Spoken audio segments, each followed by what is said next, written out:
thanks everyone for doing this. I appreciate it. With us, we have Jessica Packard, who played the narrator role. We have Joseph Paz, who played John. We have Jasmine Anderson, who played Sarah. And we have Jillian Belrose, who played Tessa. While I couldn't get everyone who was in this podcast on this call at the same time, because that would be insane, having like 10 different people talk about how the show went and everything, everyone else did like a really great job. So I'm super happy and super thrilled with the way that it turned out. And then obviously, if you're listening to this episode, we're going to be talking about spoilers and stuff. So if you haven't heard the podcast, I wouldn't listen to this first, or the entire podcast would be spoiled for you. So don't do that. Don't ruin the experience. We'll start with the first question here, and Jessica, we could just start with you. So what did you think of the experience voicing like a character or a narrator on a podcast, and like kind of what you think that's like differently rather than you like working on like a film or something like that? Well, for me, there was just less pressure in general because I focused more on, the emotion in the voice, and I wasn't really worried about what my face was doing, which kind of just helped. It took the pressure off for sure. And I think that was probably the biggest thing for me with voicing the narration. And I know that's different than voicing one of the characters. So I'm interested to see what everyone else kind of felt about it. Yeah, Joseph, what are your thoughts on that? I kind of agree with Jessica. Yeah, I wasn't too really worried about what your face was doing and what your mannerisms were. It was just more of just trying to get that across through the voice. So it's kind of like a give and take. It is easy, but at the same time, it's not, because the only thing that you've got to go on is your voice. So it's just trying to make sure that you can convey all of those emotions through the tone, through your voice, and then trying to just get it from what you're thinking to the microphone. But it was definitely a different change of pace, and it's still like the emotional prep that came behind it was still something to try to have as have with you. But it was kind of interesting to not see somebody. I mean, the only person that we saw when we were in the recording studio was just you right across from us. So it was like still trying to convey that emotion, but try to still be in the moment at the time. So it was definitely a fun challenge, and it was something different.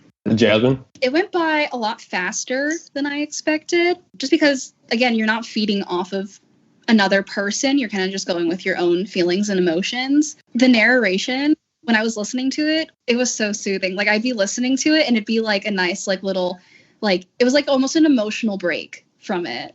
So I just wanted to bring that up because it was cute. I really liked it.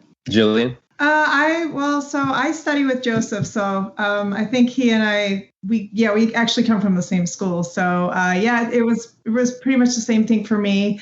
I'm used to, I do voiceover work in general, but for something like this, I am used to playing off someone.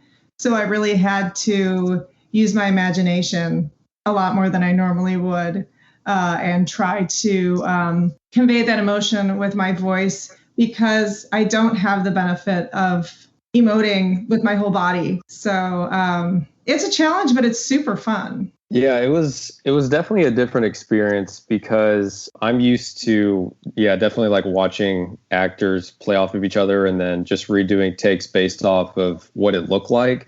So it was definitely different being in a room just one-on-one and me just looking down at the script and just listening to you guys go at it. So it was definitely a different experience as someone who likes to watch actors act rather than hearing them talk, which is still acting. But it was definitely a real experience. And to back Jasmine's thing about the narration, I knew whenever I was like asking folks to read the script and send me all their auditions or whatever, Jessica, as soon as I heard yours, I knew that voice was it. So I'm happy that other people are seeing that too. And I'm glad that it turned out the way that you had hoped it to, because I really tried to get that emotion in there, kind of like what everyone was saying. And it's hard with the narration because it's easy to just get into a robot mode where you're just reading it. But, if you kind of take in the story and start to feel it, it helped me at least get to that point. And another little story about this podcast too is I was having a lot of trouble finding the person to play John.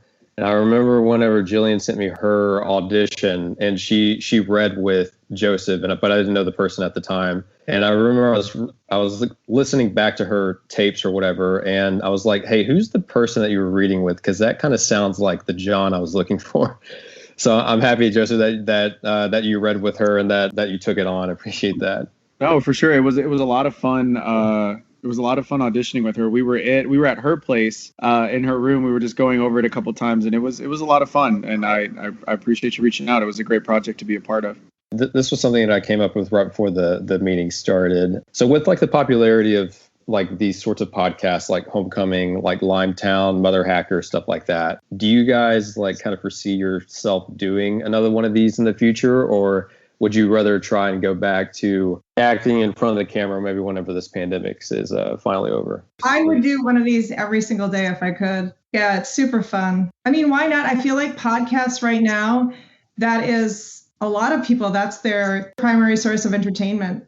And I feel like it harkens back to like old radio shows, which I loved and I would listen to as a child. I think there's a huge future in that. Yeah, I have to agree. I would definitely do more of these. And personally, I think it would be fun to venture more into more character roles and just try and audition and get more experience with voiceover, acting. I think that would be fun. So that is my next interest, and I think I would like to get into that. I agree with both of them. I'd love to get back on screen, but I'd also love to keep doing it. And it's also like a dream of mine to voice a cartoon character. So it's something that I'd love to continue pursuing. I agree with everybody. It's just something that it's a different muscle that you get to exercise, and it's something new, and it's something that's definitely challenging because again, like if you're used to the screen or even theater, you're used to playing off somebody, and now it's just like depending on how the style is, you've got yourself to go off of and whatever else you've got in the room. So it's definitely fun, and it's something that keeps you on your toes, and it's just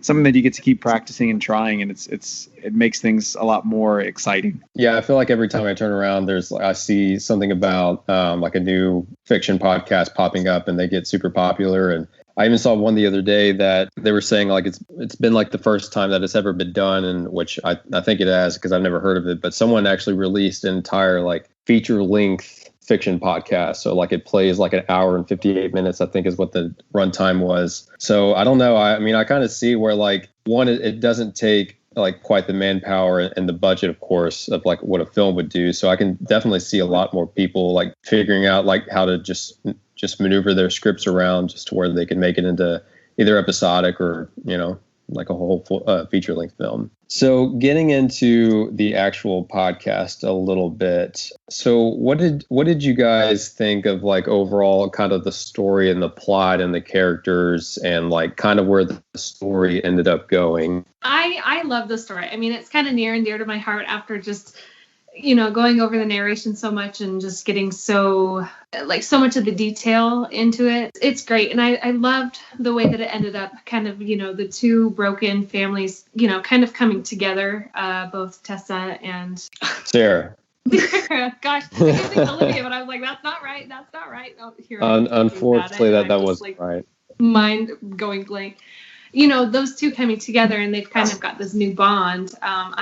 I think it was great. And do you have a sequel in mind? Because I think there could be, plays with their future together. So I don't know. Just an idea. I love the story a lot. Like after you sent us the script and I read through it, I was like, this is something that I'm definitely excited to be a part of because it kind of took everything that you had seen in like, whether it comes from like video games or movies and everything, but made it and combined it all, but it made it better. And just the relationship that these characters had, it was something different. And it couldn't have come out at a better time during this pandemic because it was just like people are looking for something new and they're looking for something to listen to. And, truth be told, I've never actually on top just this podcast and then one alone. I've only ever listened to 2 podcasts ever. I was never really that type of person, but like it opened my eyes to something that not just because I was a part of it, but just because like a different way of telling stories. And especially one that had such emotion into it and had such heart behind it. It was really fun to tell, and it was definitely something that I was really happy to be a part of. I really liked the story. I thoroughly enjoyed it. It didn't necessarily remind me of like any other zombie podcast or anything I listened to. It felt more emotional, if that makes sense. It felt more like you were connecting to the characters, not their surroundings. Which is what other zombie shows and whatnot are about. It's about like the background, what's going on in the background, and not necessarily like the characters themselves. So I really enjoyed that. And I really enjoyed the connection between the characters because they had been with each other since the beginning, which I feel is really rare to find in stories like these. Side note, just speaking of the emotion between the characters, I legit cried when I first read the story when Olivia got shot. I just couldn't believe it because I was not expecting it at all. And then that whole scene with her mom Tessa and everything going on and having to bury her, it was just so in depth for me when I was first reading it, and that kind of just helped with the narration and getting that emotion within it. But that just goes to show as far as how that emotional connection was, so well written. So for me, anything post-apocalyptic, I'm up for. I love it. I thought it's very similar to, I feel like it's the next installment of Last of Us. And that's a compliment because I love that game so much. But for me, it was super fun. And I like the fact that it's not littered with a lot of people. You have a couple relationships that you're tracking, and you really get to know the characters really well. And I feel like they're super defined, which you achieved very quickly, which I thought was super impressive. So I liked that very much about the stories. It didn't take long for you to care about these people, or for me anyway. Definitely appreciate the Last of Us call out because that was for sure an inspiration. That and a movie like The Road, which is a very sad movie, with kind of sprinkled in a little bit of the 28 Days Later stuff or whatever, just whenever the zombies actually show up. We recorded this, I'll say, I think it was August of 2020, so it was for sure the pandemic was still going very strong. So I was curious, kind of what your feelings were recording a story like this during that time, and also having it release and the pandemic is still going. I'm curious on what y'all's thoughts are on that. It definitely helped make it feel a little more authentic. Just keeping in mind, obviously not necessarily zombies, but just things that could potentially happen, with food not being available, stuff like that. I think it all just kind of helped play into the authenticity of, the emotions and the storyline. And with it kind of still going on now, I just feel like it's going to be relatable for the listeners. At least I hope it is. And just a story that they're really going to enjoy and kind of can connect with in that way. Just to piggyback off what Jessica said, it definitely helped, trying to be able to relate to what was going on in that world. I mean, granted, I'm going to be completely honest. I never thought that somebody would turn into a zombie or a sick or anything like that with the coronavirus. But waiting in line for food, the scarcity of it, just trying to figure out if you were going outside. And I remember the first time I went grocery shopping during the pandemic, and it was just I didn't actually think about it until I got back home. It was damn, do I have the virus now? What's happening? And it's just being able to relate to that is something that definitely kind of helped when getting in prep for this role, because it's just now it's, as opposed to something that now we had I call it the snowpocalypse. So we had the snowpocalypse in February. I've never in my lifetime, I've lived in Texas my entire life, never had I ever had to wait in line to get into a grocery store. And now I've done that twice in less than a year. So it's definitely something, it makes you realize what you take for granted and what's going on in the world around you, during a national, an international pandemic, a worldwide pandemic. And it puts things in perspective for roles like this, which is something that I didn't realize was a thing until I did this project. It was really surreal. It helped me get into character, but also what also helped me was when I went into the studio with you. It was just us. It was the first outing I had been to since the pandemic started. I hadn't really gone outside except for grocery shopping. And even then I tried to make as few stops as possible. So that was my first time being out. And I was just sitting there with you and just kind of reading everything off. And it felt really surreal to be in front of another person, which I think helped me personally, because I was I haven't been around other people in so long. And I went, well, neither has Sarah or John. They haven't been around actual functioning human beings in so long. So that was definitely unique. And I think it was also, you see a lot of loss in it. And I think a lot of people can relate to that, because when their family member catches it and then they're in the hospital, and, a lot of people have lost their lives. And so I feel it's something that there's an additional emotional connection that people can make, which would be surviving, but without their loved one. So unfortunately, when I was when I was reading it. A lot of those parallels didn't really hit me at the time. What hit me was, I'm an introvert, so I was actually like really thriving for a lot of the pandemic because that's how I recharge, is to be alone. The isolation was actually really good for me. But what happened was right around fall, so right when we recorded this, I started to check out a little bit mentally because I started to go to a place where I was like, am I ever going to go back to work? Is there going to be work available to me? And I started to kind of not know what to do with myself at some point. It was like the kind of the vacation of it was over. Obviously, it was a tragedy. I'm not minimizing any of that, but just for me personally and the way I was living, it was kind of like the vacation was over, and I started to kind of like dip in and out emotionally, and I felt like at some point Tessa was doing that. She would kind of have to rally at times, but if you think about all of that kind of loss and having to fight day in, day out, you use up all of your emotional reserves. And at some point, you just start to numb out a little bit. And I felt like there was a little bit of a correlation there. If I could put myself in those shoes, at some point, like anything, you just start to check out a little bit. And I felt like after Olivia died, she had a moment where she just was kind of there and then she wasn't, and she was kind of in and out. And I thought that was super appropriate for how I was feeling at that time, which was, I was kind of dipping in and out of reality, if that makes sense. I think a lot of people were, for sure. And that's a really good parallel that you make with that character, because I think that she does do that a number of times after, unfortunately, Olivia's shot. I know we see her, like, there's a moment which would look really good on film if it was actually shot for a movie, but I think they're just driving to the next destination after they leave the gravesite, and we have Tessa like just there by herself, like in the back seat, and I have her like kind of move her arm to the seat, like she was just gonna like put it on like Olivia's lap or something like that. She can't do that. So yeah, I know that there's a couple of times where she does things like that, but he eventually snaps into it whenever, I think it's whenever they go to the Philly safe zone and they realize it's just been like destroyed and stuff like that, and she's kind of like gets into high gear whenever she sees John and Sarah running toward the car. Yeah, she snaps back into reality, but for a minute there, she kind of numbs out. And I was like, oh, I'm there. So that part I recognized very clearly.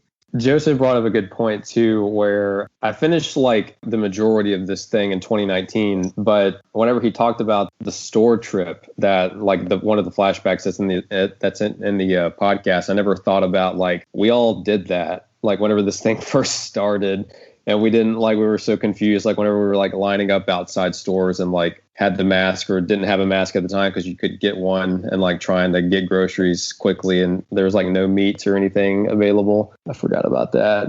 That was pretty scary. Another thing that happens at one of like the big moments in the script is when, of course, whenever Olivia gets shot, which whenever I was writing this, I always knew that John wasn't going to make it, but I didn't know what to do with Tessa's kid. I didn't know if the probability would be correct, where like both kids would make it all the way to the end, or if one or another one would get lost. So ultimately I decided to have Olivia shot, which I'm very sorry, Olivia, that you didn't make it. But toward the end, we see John kind of sacrifice himself in this situation where like there's just this giant horde of sick outside, and it's probably the odds are stacked against them where they're not going to come out. So I'm curious on what do you all think, if say maybe you were put in that situation, do you think that he would have tried to fight it off? That's a hard one, because obviously, you want him to make it. You want them to, get to the end as a family. But honestly, with just the sheer number of sick that were in the area and are surrounding their house,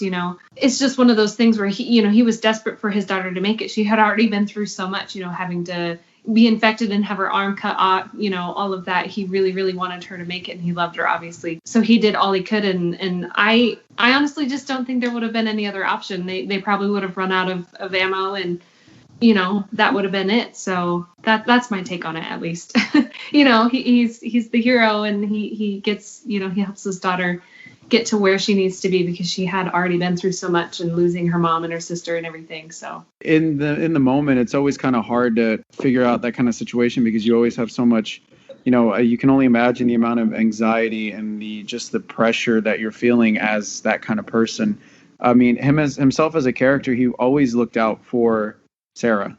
Like, that was his main concern, is that she was the most important thing. And, he really beat himself up for not being able to save his entire family.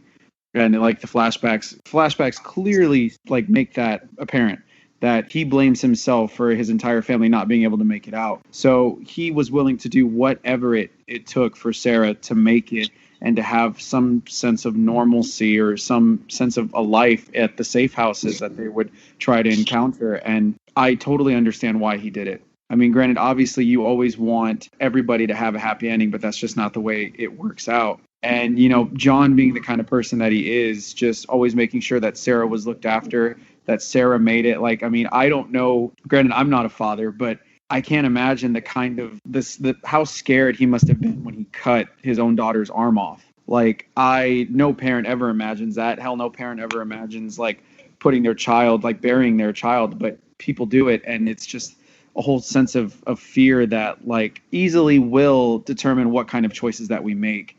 And in this world, he was easily willing to give his life to make sure that if that meant that his daughter would make it. So I wholeheartedly agree that I think that he made the right decision. And I probably would make the same decision if that meant that my daughter could have a life. Like, as a parent, you want as a good parent, you always want what's best for your kids, if not more than what you had. And in this horrible world that they're growing up in, it's not hard to do. But if that means giving your own life, I would completely agree with John. Just because I put myself in Sarah's shoes so much, I was so upset to see John do that. And I don't think he would have if Tessa wasn't there. I don't think he would have made that decision without Tessa being there and knowing that she would be there to take care of Sarah. I think at that point he would have done everything he could. And just because I related to Sarah so much, it made me so mad to see John go and do that. He just made the snap decision like parents do, because they're the adults, and he made the decision to do that without listening to his daughter, because he knows she would have protested the entire time. I don't know if he made the right decision. I know he did make a decision. Which is what he thought was the correct decision. And with how many sick were around them, it was probably the right decision. But with how I feel about Sarah and their relationship, and I've lost my father, so I would have been so mad if I had just seen my dad take a grenade and run out, and I would have been like, "You left me alone," which is like a line that's in there. It's like, "You left me alone." So I relate to that, and you never want to lose a parent. It sucks. So it's just I feel like John could have done more, but he did what parents do, and he made the right call, and a good call that saved him and Tessa, and basically gave her a shot at having a mom. So I like that you killed him off. Sorry, Joseph, I love you, but no, I just I like it when writers make a choice, like a really strong choice, and I think that if there aren't more stakes, it makes it less interesting. And I do think that's something a parent would do in the moment. I mean, it's, he knows that there are too many of them, that they're greatly outnumbered. He knows his daughter can make it at this point. He knows she's in good hands. He knows that Tessa will do whatever it takes to protect her. And also, they're tired. When I was re-listening to that, I was like, how exhausted. At some point, you can't keep going. Yeah, I just think that it was just like a kind of a combination of a bunch of different things factoring in. And it's like, it's either me or all of us. So I think he made the decision any parent would make. Well, Joseph, Jillian's happy that you got killed off. Sorry to tell you that, man. I didn't think that's what we're going to learn tonight. I mean, I'm going to be completely honest. This is the first time I've ever been killed off. So it was interesting. Something that I wanted to bring up is there were changes made to the film version of the script that I kept working on after the podcast had been recorded. So I felt like it was only fair to share with you guys what the differences were. There was no different outcome as far as what was going to happen with the deaths. That wasn't changed at all. But what was primarily changed was at the very beginning, we have of the podcast, we have where it starts in the field and we see the deer shot, and then the scavengers take take Sarah away for a brief moment. What I changed in the film version was at the very beginning, rather than going straight into that, I put John and Sarah in a different little town or whatever, and I have them sort of looking for food and ammo and stuff like that and not finding anything. And then I have Sarah go up into like the attic area or upstairs or whatever and look out the window, and that's when she spots the deer.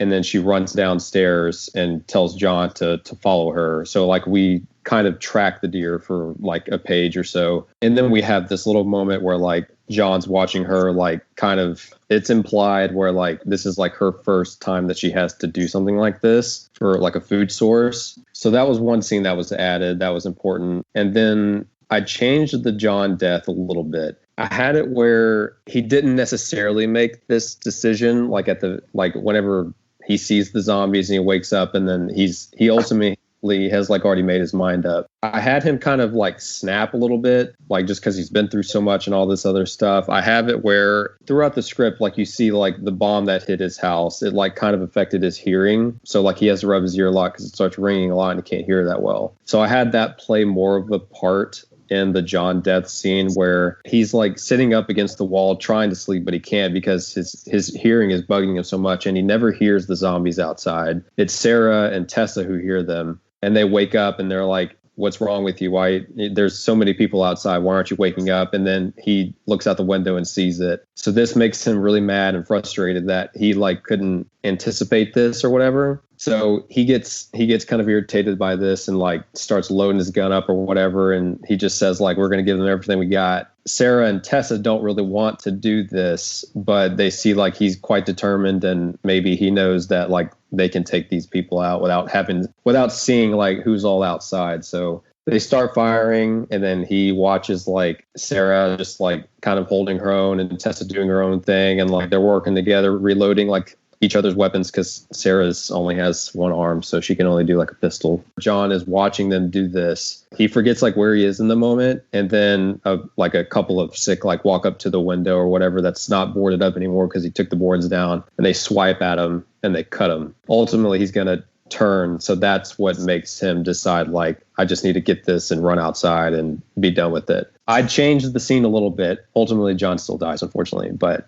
yeah. Because of that, we get to the end where Tessa and Sarah end up making it to Cleveland. So they go through this process where they kind of get cleaned up and they're shown a place to stay and all this other stuff. So I'm curious on what you guys, whenever you reach the ending, what did you think about that? Like, what do you think is in store for Sarah and Tessa? Do you think like Sarah like goes on to like teach? What do you think Tessa does? Do you think that like they join like these search teams and like kind of looks at other places? And do you trust the people who are staying at the safe zone? I always envision them, taking time to kind of recoup and heal, especially for Sarah and her arm, but ultimately getting a little bored with just kind of the mundane in and out, because they've been through this crazy adventure, with everything that had happened. So I ultimately see them, either joining search parties or even moving on, maybe potentially risking, to find a new safe zone and or just kind of roughing it out and, out in the wilderness. I don't know if they would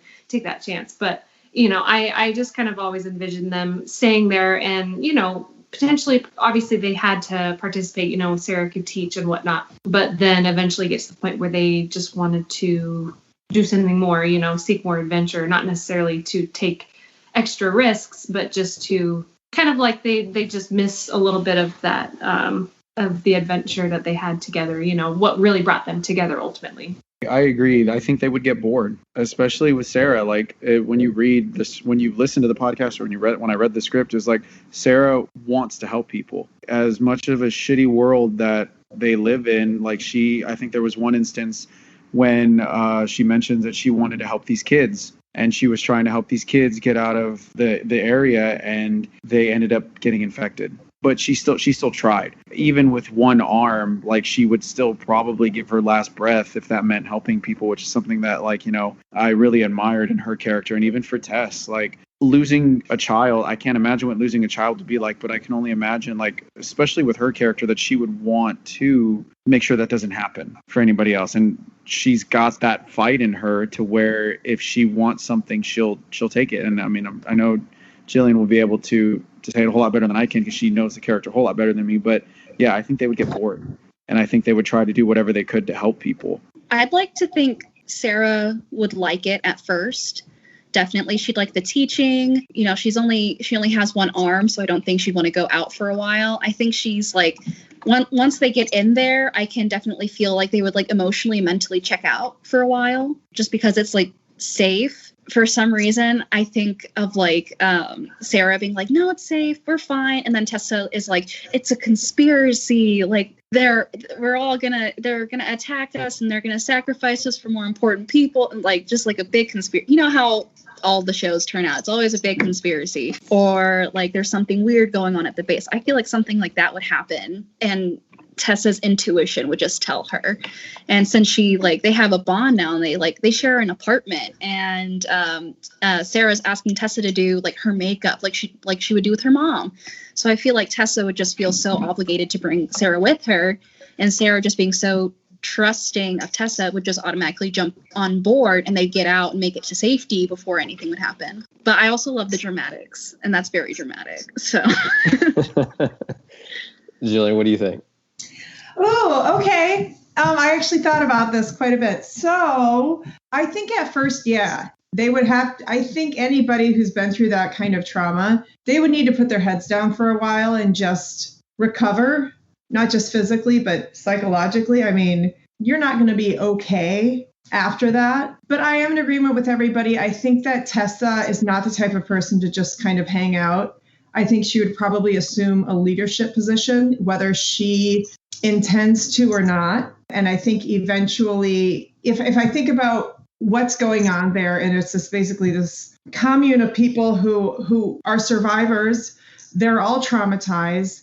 I think eventually there might be a power struggle. And I think ultimately they might have to move on. I don't know if Tessa knows how to sit still anymore. That's something to consider.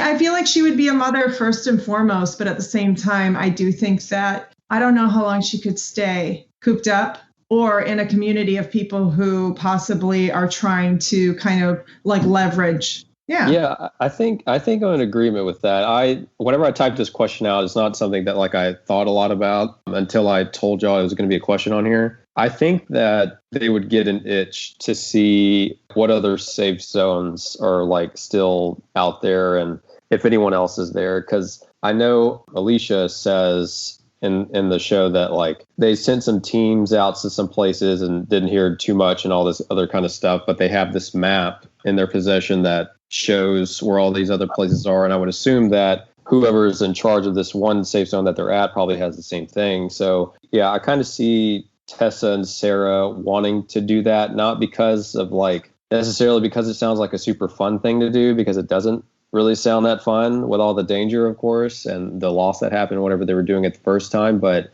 I don't know. I think they like kind of just start thinking about the past a little bit and then want to ultimately go and try and see who's out there. Another thing that made me think about it too is whenever I was talking with the guy who did the music for this, he listened to the whole thing and he was telling me that like I have this through line in the script where Sarah has this attachment to dice because like it's kind of like her comfort tool, like a stress ball or whatever. And there's this thing where we see her roll it a number of times in the script, and it ends up being like a 4, then a 3, and then a 2 at the very end, which was supposed to just signify like we started with 4 people, now we're with 2, and it showed 2 way earlier in the script. But he was like, but it also represents snake eyes, and it's not something I really thought about because like she rolls the snake eyes again at the safe zone and thinks about it for a second. But I only was trying to say like we're down to 2 people now, so I don't know. Maybe the snake eyes is a thing where like maybe these safe zone people can't be trusted. Who knows? The last kind of just fun question I had for y'all was, say